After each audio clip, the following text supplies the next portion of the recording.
Dahil nga sa negative tayo sa Puput Bukal, ibang way naman yung tatahakin namin. Ibang direksyon kumbaga. Dito nga kami nakarating sa tinatawag nilang Paglitaw na merong mabait na guard. Shoutout kay Kuya. Very nice. Bali pagpasok nyo ng entrance, bababa kayo sa lugar na to hanggang sa makarating kayo sa pinakang parking area.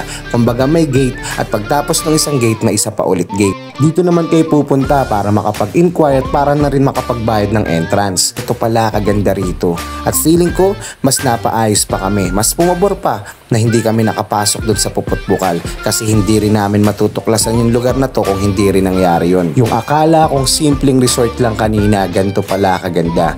Nature na nature. Kumbaga ito talaga yung hinahanap namin at ito talaga yung gusto namin. Very fresh ng tubig dito, sobrang lamig at ang daming options kung saan mo gusto maligo. Ikaw bahala kung saan mo gusto lumangoy. Papakita ko sa inyo ano yung mga trip na ginawa namin habang nandito kami.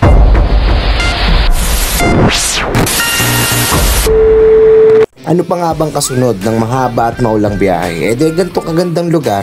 Pagtapos namin magkape, magkwentuhan, magnilay-nilay, inasikaso naman ng mga tropa kung ano ang aming magiging pananghalian. Sa mga ganitong pagkakataon, hindi nyo kailangan gumastos ng mahal para makakain ng maayos o para magkainan ng masaya. Kasi yung konting pinag-ambagan, pinagtulong-tulungan, ay ganito ang aabutin. Sa totoo lang, kahit ano pa nga nakahain, basta nasa ganito kang lugar, lahat siya nagiging espesyal. At ang baon nga pala namin today, seafood, hotdog, itlog na pula, tsaka pipino. Dear the Father, the Son, the Holy Spirit, Amen. Lord, thank you so much sa araw na to. Siyempre, sa mapayapang hapon namin ito.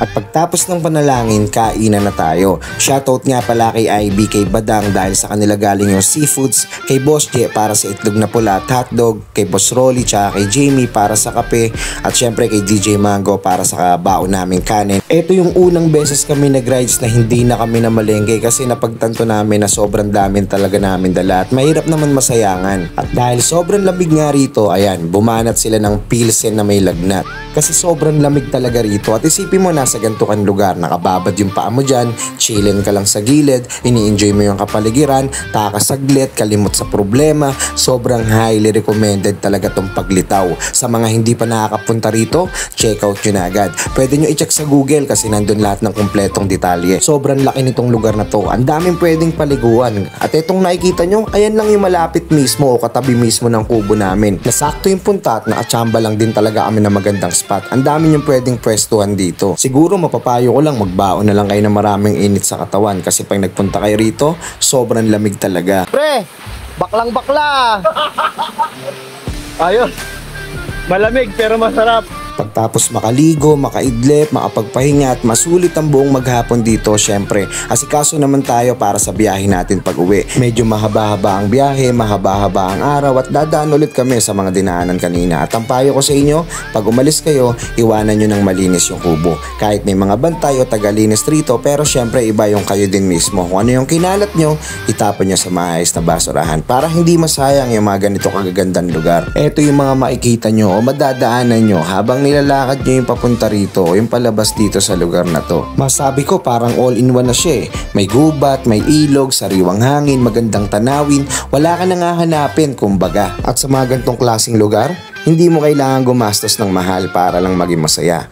Nandito na ulit kami sa parking area, nag-aasikaso, nagre-ready pa uwi, nagkukulitan at tuloy ang biyahe. Babalik ulit tayo sa mga malubak na daan.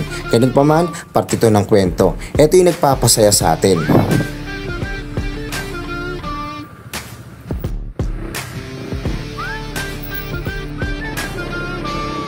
Dito ako medyo nahirapan sa daan na to kasi yung lubak-lubak at maputik na daan, tinambakan pa ulit nila ng lupa at bato. Pero tiyaga at tiis lang muna sa ngayon kasi mukhang dinidevelop na rin naman yung mga kalsada rito eh. So darating yung time dito na madali ng puntahan at di na mahirap bumiyahe. Pero syempre yung mga ganitong experience ay yung mas lalo nagpapasaya.